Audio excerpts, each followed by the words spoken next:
Alpinistët Mrika dhe Arianit Nikçi zyrtarisht pjesë e librit të rekordeve Guinness. Babebi me ngjitjen më të shpejtë 7 Summits në histori. Tashmë është bërë zyrtare Mrika dhe Arianit Nikçi janë tashmë pjesë e librit të rekordeve Guinness si Babebi që më së shpejti në histori kanë ngjitur shtatmajat më të larta të 7 kontinenteve të botës të njohura si 7 Summits. Ata realizuan këtë sfidë për një vit e 202 ditë prej datës 25 janar 2018 deri në 15 gusht 2019.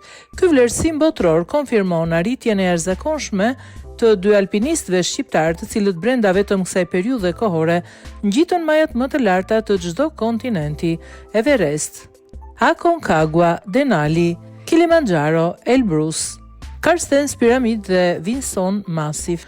Ky rekord duhet vlerësohet veçanërisht sepse vjen nga një vend i vogël si Kosova, një shtet i ri në skenën ndërkombëtare, por me njerëz që dëshmojnë guxim për kushtim dhe standarde botërore.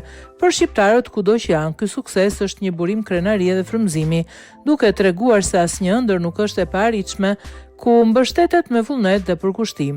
Ky është një moment historik për Kosovën dhe shqiptarët, pasi për herë të parë emri i vendit tonë vendoset në librin e rekordeve Guinness për një arritje të këtij niveli në sportin ekstrem të alpinizmit.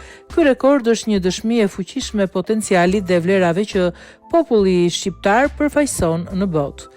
Mrika Nikçi u bë gjithashtu femra më e re në botë që ngjiti këto maja, ndërsa Adrian Nikçi udhëhoqi këtë rrugëtim si alpinist dhe prind i përkushtuar. Së bashku ata kanë dëshmuar se ëndrat bëhen realitet përmes guximit, disiplinës, përkrahjes familjare dhe dashurisë për natyrën.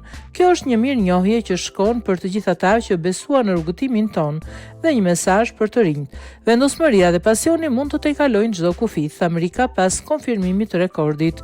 Ky nuk është thjesht një sukses personal, por një vlerësim për Kosovën dhe gjithë kombin shqiptar. Jemi krenar që kemi ngritur lart flamurin ton në shtatmajat më të larta të kontinenteve dhe tani edhe në historinë e rekordeve botërore, shtoi Arianiti.